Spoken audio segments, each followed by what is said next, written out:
Gloire à Dieu, notre Seigneur est digne de louange, de toute gloire, de toute adoration.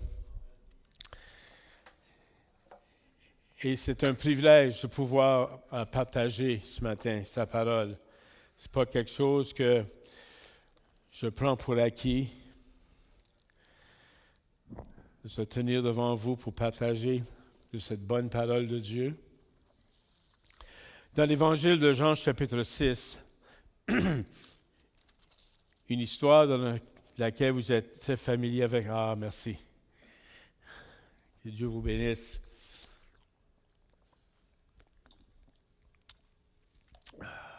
Bon. Seigneur, aide-moi un matin de pouvoir partager avec mes frères et sœurs de la même façon que moi j'ai reçu de ce passage de la parole ce matin. Ça peut être pour eux une bénédiction qui peut sortir de ce lieu édifié, éclairé, Seigneur, illuminé, que ta volonté soit faite pour ta gloire au nom de Jésus. Amen. Amen. Dans Jean chapitre 6, à partir du verset 16, quand le soir fut venu, ses disciples descendirent au bord de la mer. Étant montés dans une barque, ils traversaient la mer pour se rendre à Capernaum. Il faisait déjà nuit et Jésus ne les avait pas encore rejoints. Il soufflait un grand vent et la mer était agitée. Après avoir ramé environ 25 ou 30 stades, ils virent Jésus marchant sur la mer et s'approchant de la barque, et il eut peur. Mais Jésus leur dit, « C'est moi, n'ayez pas peur. » Il voulait donc le prendre dans la barque, et aussitôt la barque aborda au lieu où il allait. Alléluia.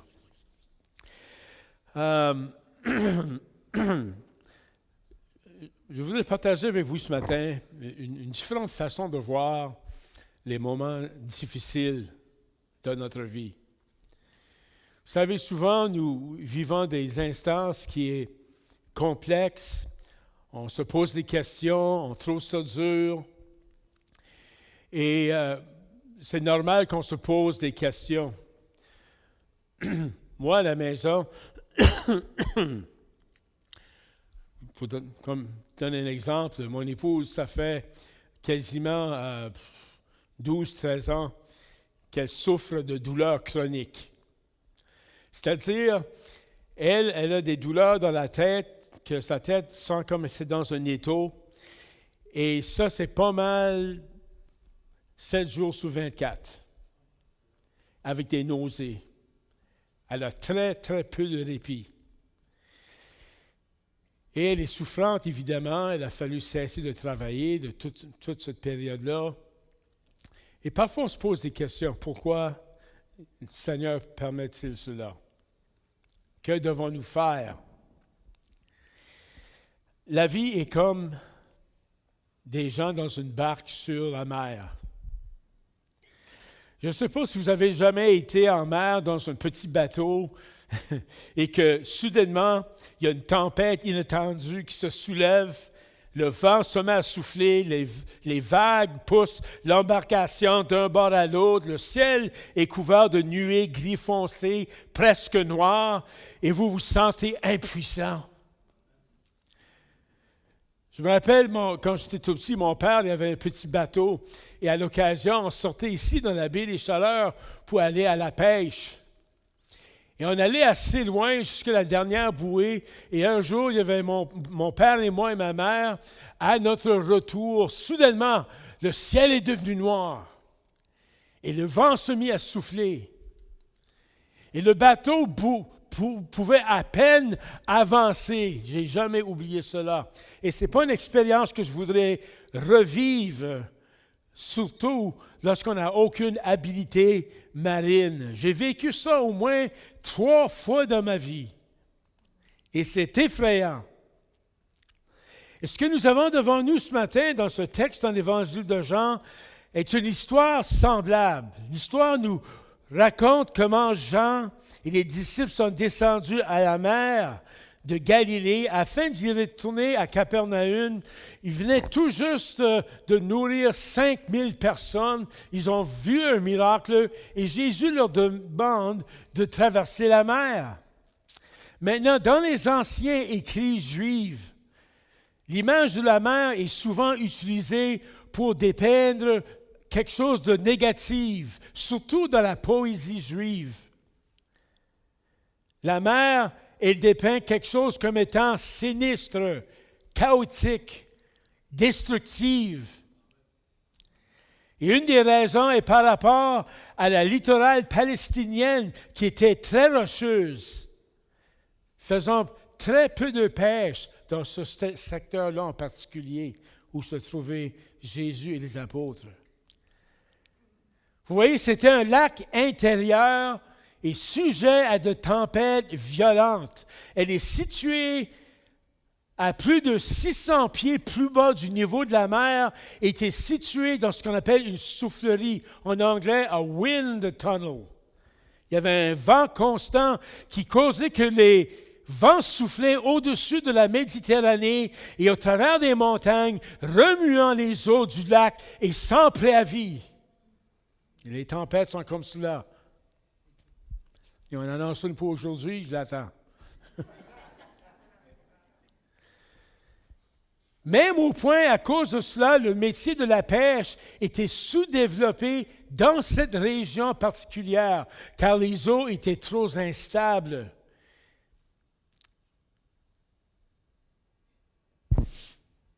Jean 6,16 dit, à la tombée de la nuit, ses disciples redescendirent au bord du lac.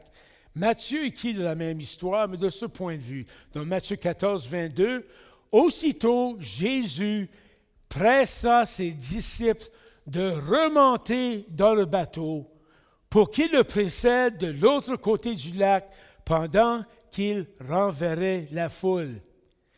Jean mentionne que c'était à la tombée de la nuit. Maintenant, je ne suis pas pécheur.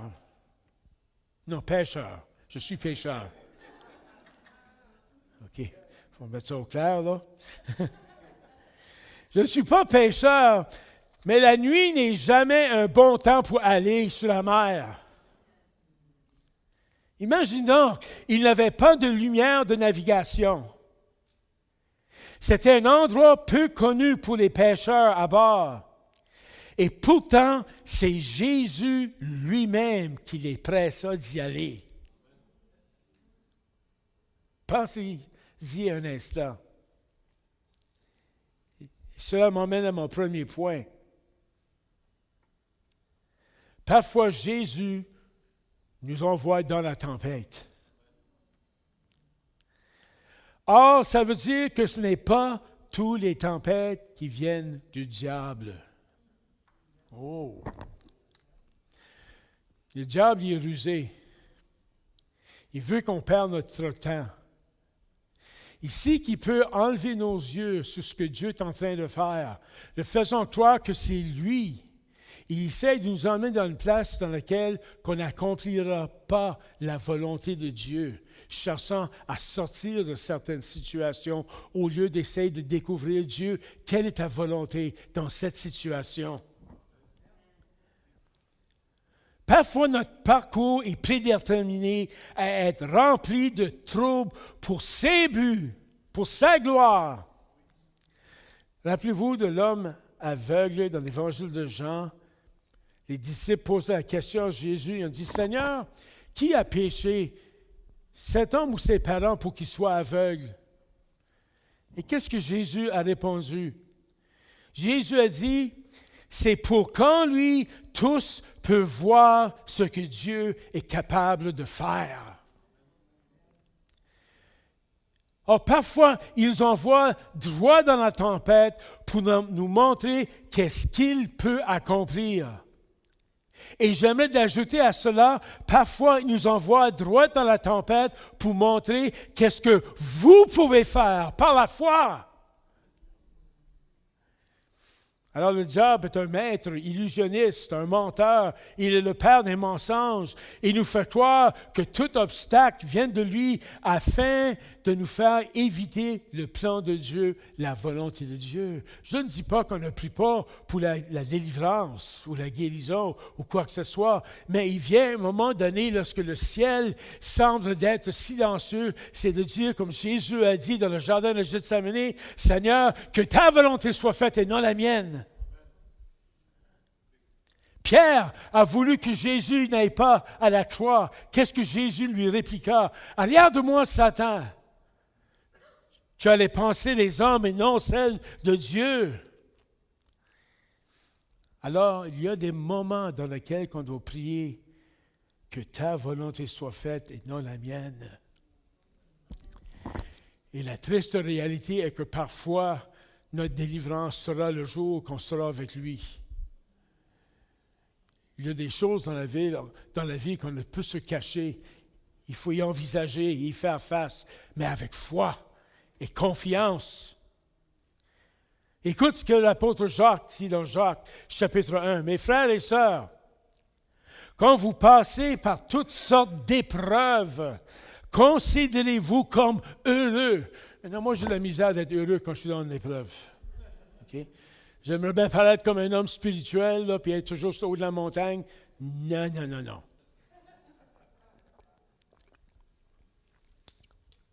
Quand je passe les temps durs, vous le savez assez rapidement. Je ne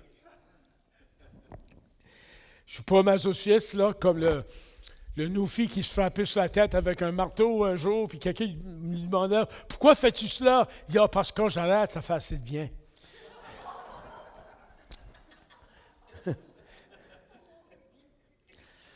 Mais considérez-vous comme heureux, car vous le savez, la mise à l'épreuve de votre foi produit l'endurance. Vous voyez, dans la vie, le péché endurcit nos caractères, elle endurcit nos cœurs. Mais les tribulations nous adoucissent. Je trouve, lorsque je suis dans des situations souffrantes, je suis doux comme un agneau. Et quand je ne suis pas dans des situations souffrantes, hein, il y a des petites comptes sorts. Dieu me connaît.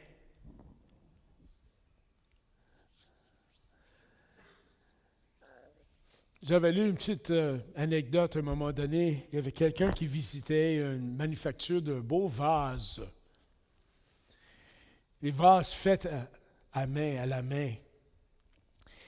Et puis pendant que la personne montrer cette entreprise à quelqu'un d'autre, il avait vu deux vases identiques, un à côté de l'autre. Et il y a un vase qui était brut, elle n'était pas reluisante, et l'autre, directement à côté, était très belle et reluisante, et brillante et lisse. Et il lui demandait pourquoi celui-ci est brut, dans un état brut, et celle-là est si belle. Et elle dit, ah, c'est parce que la plus belle, elle a passé au travers le feu.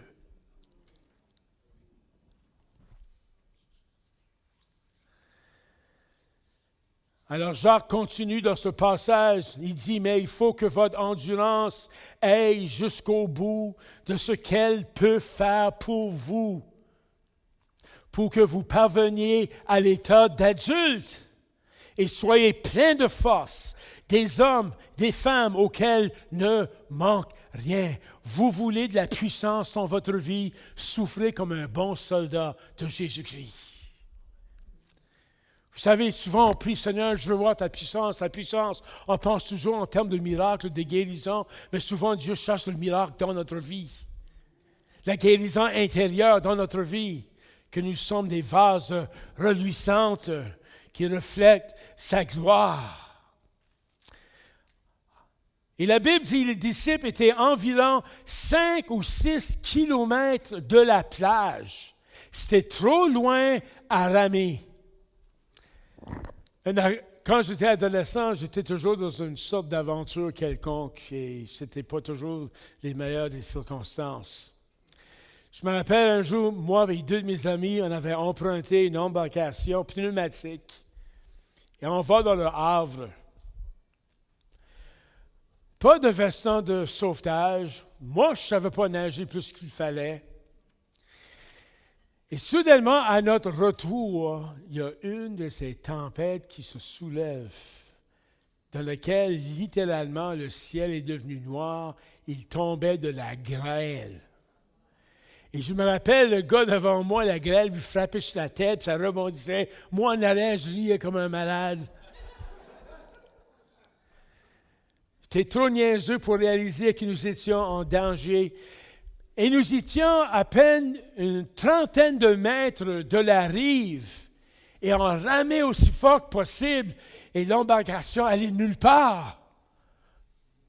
C'était très difficile. Imagine ici maintenant les disciples, ils sont de 5 à 6 kilomètres de la plage. Trop loin pour revenir. Maintenant, si vous êtes parent, vous avez probablement vécu ceci. La première fois que vous avez accompagné votre enfant à l'autobus scolaire, qu'est-ce que vous avez fait? Vous êtes peut-être demeuré sur place et vous avez attendu jusqu'à ce que vous voyez que votre enfant se trouvait une place pour être assis. Vous avez peut-être attendu que l'autobus démarre et vous avez regardé l'autobus partir et vous avez regardé de loin l'autobus faire son chemin.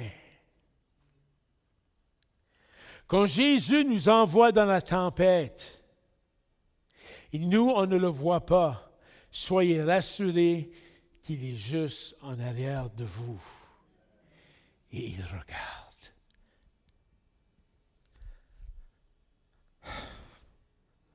Et il attend. Et quand les choses deviennent trop lourdes, il apparaît. Quand les vagues se manifestèrent, les disciples ont eu peur. La Bible dit dans Marc 6, à la tombée de la nuit, le bateau se trouvait au milieu du lac et Jésus était resté seul à terre. Il vit que ses disciples avaient beaucoup de mal à l'aimer. Vous voyez, il était en arrière, mais il voyait. Car le vent était contraire. Et vers la fin de la nuit, il se dirigea vers eux en marchant sur les eaux du lac. Maintenant, j'ai pris ce verset d'une autre traduction de la Bible et il ajoute ceci. La nuit, il se dirigea vers eux en marchant sur les eaux du lac. Il voulait les dépasser. Je la trouve drôle, celle-là. C'est la première fois que j'ai remarqué ça. J'ai toujours pensé, il voulait se rapprocher du bateau pour embarquer. Non, il voulait le dépasser. Qu'est-ce que j'ai appris à ce moment-là? Cher ami, Jésus voulait leur montrer qu'il était non seulement en arrière de la tempête, mais il était aussi au-devant de la tempête. Il marchait dans les ténèbres au-dessus des vagues chaotiques de la mer agitée.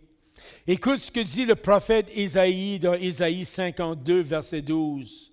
« Vous ne partez plus dans la panique, car c'est le Seigneur qui est votre avant-garde et c'est le Dieu d'Israël qui serait votre arrière-garde. » Alléluia. C'est Jésus. L'apôtre Jean qui a écrit cette histoire, il a écrit au début de son évangile, « Au commencement était la parole, et la parole était avec Dieu, et la parole était Dieu. » Jésus était Dieu dans la chair, sa nature divine étant voilée dans la chair humaine. Vêtu dans la mortalité et voilé dans l'humanité, il a fait ce qu'aucun autre a pu faire. Il marcha sur les eaux. Et ce même Jésus est celui que nous servons aujourd'hui. Alléluia. Il est celui non seulement qui a marché sur la tempête, il est parfois celui qui crée la tempête. Il est en contrôle de tout. Il sait ce qu'il fait. Il n'y a rien de laissé au hasard. Il marcha sur l'eau et les eaux l'ont supporté. Et nous devenons parfois nerveux lorsque les vagues de la vie frappent contre nous. Et ça prend de toutes nos forces pour ramer. Mais Jésus est celui qui créa la mer. Il est celui qui règne sur la mer. Et c'est cela ce qu'il faut que vous vous dites à vous-même. Quand vous êtes au creux d'une situation et c'est difficile, et vous avez l'impression de ramer avec chaque coup, vous dites en vous-même, Jésus, tu es au-dessus de la mer. Tu es au-dessus de la mer. Tu es au-dessus de la mer. Lorsque je travaillais en tant qu'aumônier dans un centre de réhabilitation à Montréal, il y avait une petite image que je racontais aux hommes qui étaient dans le programme de désintoxication. Et je leur disais toujours, faites semblant que vous êtes sur une vague. Et quand cette tentation forte vient, juste fermez les yeux et imaginez-vous passer par-dessus la vague et attendez jusqu'à ce que la vague passe. Je ne me connais pas en navigation, mais je sais qu'une chose, on nous dit toujours, lorsque vous êtes dans un bateau, il y a une tempête, n'essayez jamais de fuir la vague, rentrez dans la vague. Hein, vous vous rappellerez du grand tsunami qui est arrivé il y a quelques années passées. Il y avait un homme, son histoire a été racontée, comment est-ce qu'il était justement dans son bateau quand cette grande vague est venue. Il s'est tourné complètement dedans. Il était capable de monter, jusqu'à ce qu'il ait passé. Et parfois c'est de même la vie, c'est étourdissant. Nous devenons découragés. Mais voilà, il y a un qui est en arrière et il est en avant. Il ne nous abandonne jamais. C'est Jésus. Les eaux l'ont supporté. Il nous manque parfois de force de ramer. Mais lui, il était véritablement humain, mais aussi véritablement divin. Et c'est une chose étonnante que la Bible dit, les disciples ont eu peur de lui. D'autres racontent l'histoire qu'ils pensaient peut-être que c'était un fantôme. Et je me demandais pourquoi. Mais est-ce possible parfois que les choses deviennent si turbulentes, que les tempêtes sont si féroces, on a parfois de la difficulté de voir que c'est Jésus, que c'est lui qui est là. On est saisi de crainte à cause qu'on ne discerne pas sa présence lorsqu'il est là devant nous. Ne voyons que le brouillard.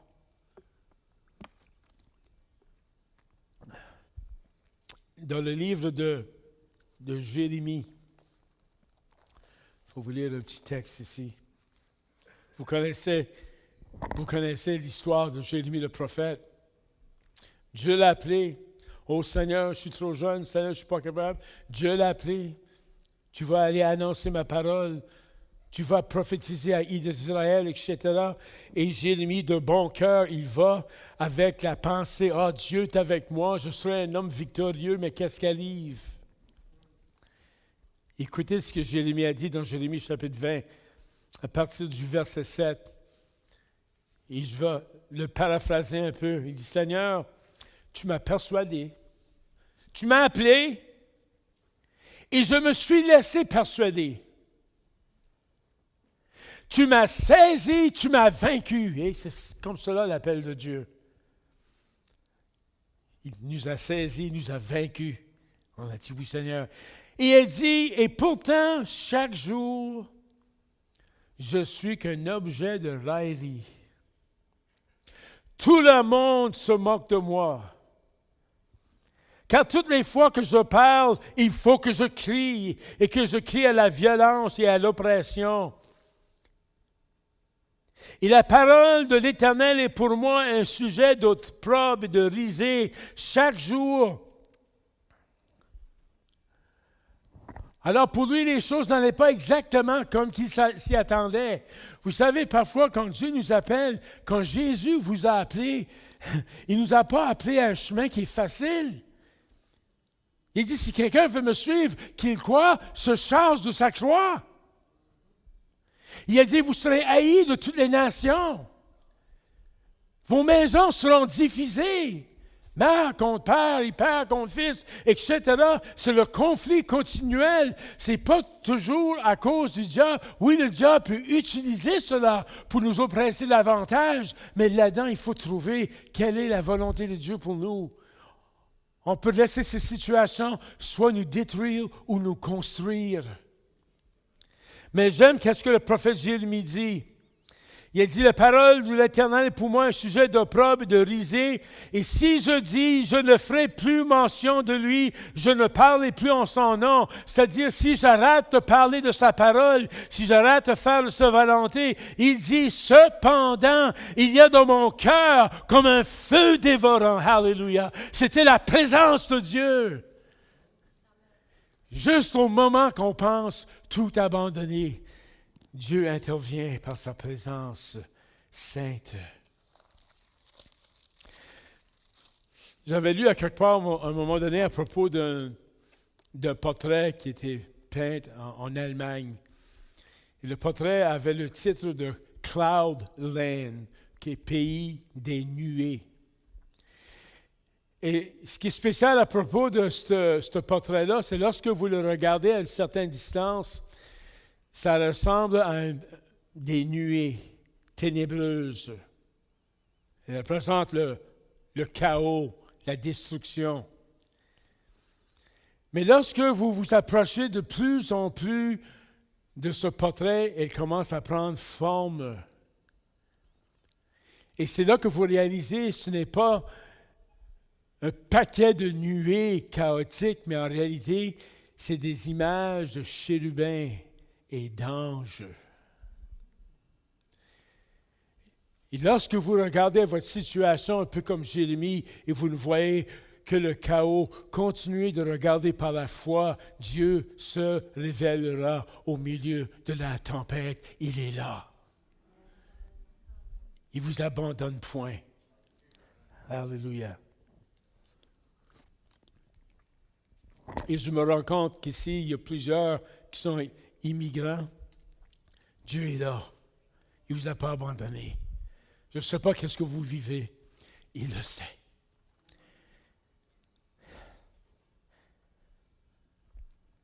Il est derrière vous. Il est au-devant de vous. Il vous guide. Et on n'aime pas toujours la façon que Dieu choisit de nous délivrer.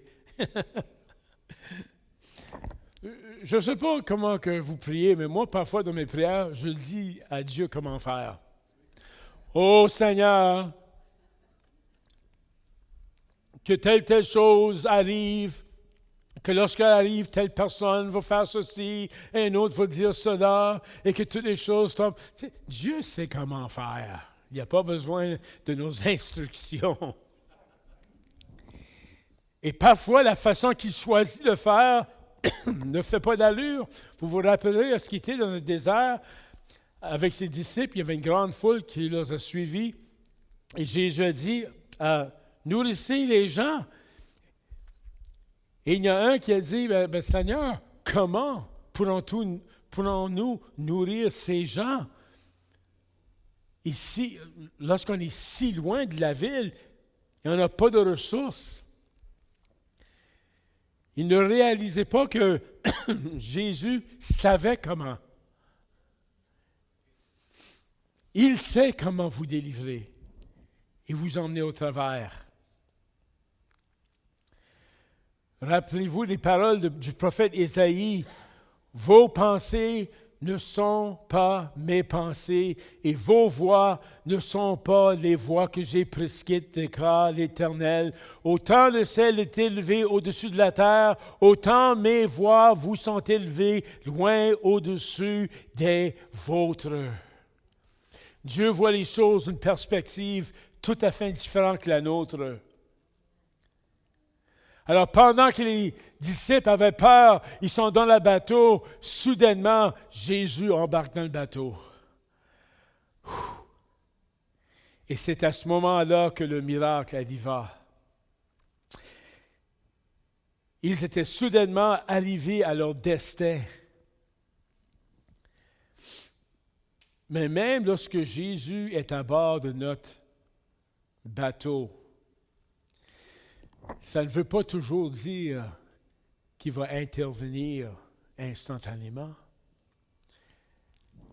Vous voyez, dans un autre évangile de Matthieu, chapitre 8, Jésus était avec les disciples, c'était dans une autre instance. Il est écrit dans le verset 23, « Il monta dans un bateau et ses disciples le suivirent, et tout à coup une grande tempête s'éleva sur le lac, et les vagues passaient par-dessus le bateau. Pendant ce temps, Jésus dormait. » Ils étaient pleinement conscients de la présence de Jésus. Il était là, devant eux, et pourtant, il ne faisait rien. Les disciples le réveillèrent en criant, « Seigneur, sauve-nous, nous sommes perdus. » Et Jésus répliqua, « Oh, votre foi est bien petite. » Autrement dit, tant et aussi longtemps que je suis dans le bateau, vous n'avez rien à craindre.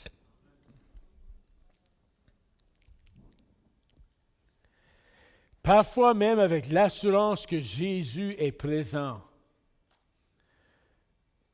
n'est pas une assurance qui va répondre à notre prière immédiatement. Il y a des moments que Dieu veut que nous voyions plus loin que ce monde, que nous voyions dans l'au-delà, car notre espoir n'est pas dans ce monde, mais dans le monde à venir.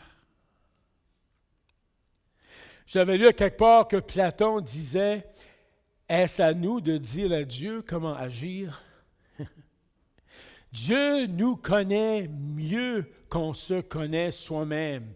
Et il sait mieux que vous et moi ce qui est de meilleur pour nous. Il y a des moments que le ciel demeure silencieux. Quand vous lisez dans le livre de Job, et vous connaissez tous son histoire, dans les premières 37 chapitres du livre de Job, Dieu est silencieux. Et pense à l'apôtre Paul, qui parle d'une écharde qui lui rendait souffrant. Paul dit, d'ailleurs, parce que ces révélations étaient extraordinaires, pour me garder de l'orgueil, Dieu m'a imposé une épreuve. Quoi? Dieu m'a imposé une épreuve.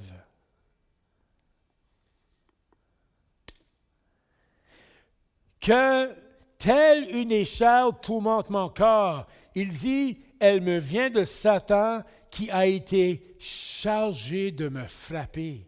Chargé de qui? Dieu. Comme Dieu a fait à Job, il a fait à Paul, qui peut nous arriver parfois. Dieu est souvent dans le portrait de nos souffrances. Et j'ai dit cela, c'est parce qu'on a besoin de développer cette perspective-là aussi, parce qu'il y a toujours deux côtés de la médaille. Dans le cas de Paul, c'était pour pas qu'il devienne orgueilleux à cause des révélations qu'il a reçues. Pour nous, c'est tous différent. Pour moi, c'est parce que j'ai une tête dure. Puis je peux vous dire, elle est moins dure qu'autrefois. Là. Commence à se ramollir un peu, là. Il n'a pas fini, c'est certain. C'est certain. Paul, il dit, au sujet de cette épreuve, j'ai prié 3 fois que le Seigneur de l'éloigner de moi, mais il m'a répondu, ma grâce te suffit. Autrement dit, non. Attends une minute, Seigneur, il me semble que tu voulais toujours nous délivrer, nous guérir. Non. Il y avait une raison pour lui. C'est pour ça que c'est si important lorsque nous lisons les Écritures, il faut le lire dans son contexte. Qu'est-ce que le verset dit? Qu'est-ce que le verset dit dans le chapitre? Qu'est-ce que le chapitre dit dans l'Épître? Qu'est-ce que l'Épître dit dans le contexte de toute la Bible? Saisir les Écritures pour pas qu'on se décourage, pour pas qu'on devienne confus, pour pas qu'on s'imagine que Dieu nous a abandonnés. Il y a une raison pour chaque chose et pour toute chose. Mais malgré tout, il est derrière nous. Il est devant nous. Le psaume 145, 18 dit « L'Éternel est près de tous ceux qui l'invoquent, de tous ceux qui l'invoquent avec sincérité. » Dieu a toujours notre bien à cœur. Et ce n'est pas toujours parce qu'on a fait quelque chose de mal. Ça peut l'être, mais ce n'est pas toujours. Sur le mur d'une cave à Cologne, en Allemagne, où les Juifs se cachaient des nazis, les paroles suivantes ont été trouvées écrites sur un mur. « Je crois au soleil même lorsqu'il ne brille pas. Je crois en l'amour même lorsque je ne le ressens pas. Je crois en Dieu même lorsqu'il est silencieux. » Le grand écrivain C.S. Lewis a écrit un jour « Nous ne doutons pas nécessairement que Dieu fasse de son mieux pour nous. Nous nous demandons à quel point son meilleur sera douloureux. » C'est-à-dire, on ne doute pas que Dieu veut le meilleur pour nous, mais c'est que parfois, ça peut être douloureux. N'évitons pas la vague. Rentre dedans. Laisse pas la vague vous envahir. Parfois, son meilleur pour nous peut être douloureux. Et c'est dans ces moments-là que nous devons tenir ferme.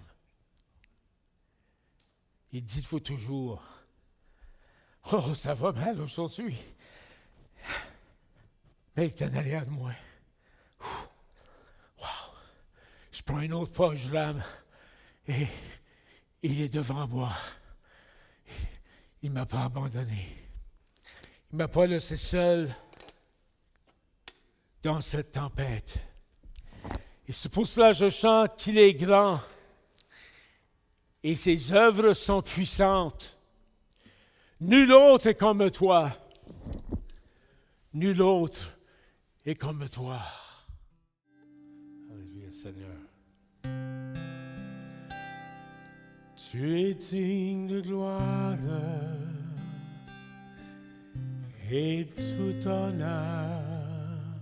Seigneur, je lève mes mains pour t'adorer, glorifier ton nom. Tu es digne de gloire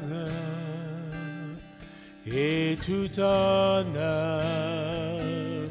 Seigneur, je lève mes mains pour t'adorer, glorifier ton nom, car tu es grand et tes œuvres sont puissantes. Nul autre est comme toi. Nul autre est comme toi, car tu es grand et tes œuvres sont puissantes. Nul autre est comme toi. Nul autre est comme toi.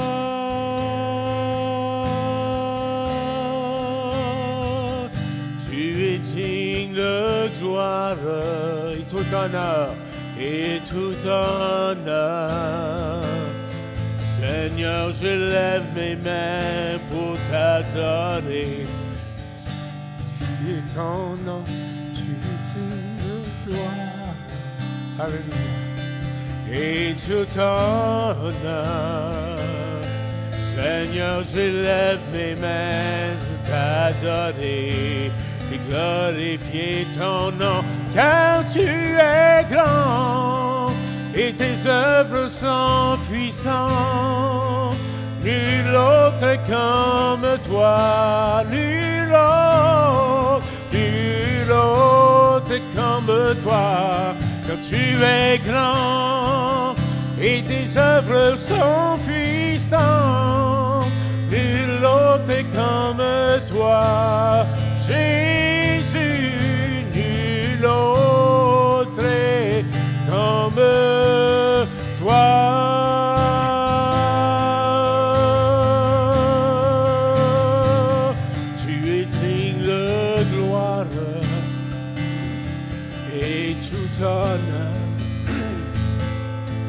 Seigneur, je lève mes mains pour t'adorer et glorifier ton nom. Tu es digne de gloire et tout honneur.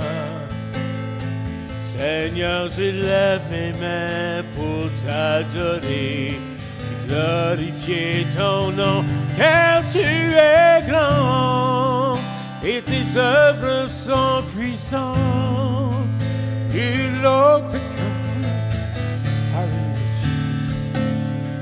nul autre comme toi, car tu es grand et tes œuvres sont puissantes. Nul autre comme toi, nul autre comme toi, car tu es grand et tes œuvres sont puissantes. Nul autre comme toi, nul autre comme toi, car tu es grand et tes œuvres sont puissantes. Nul autre comme toi, nul autre comme toi.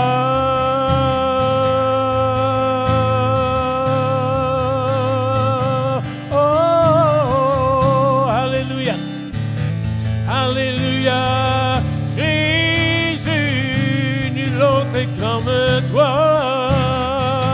Alléluia, nous te louons, Seigneur, nul autre comme toi.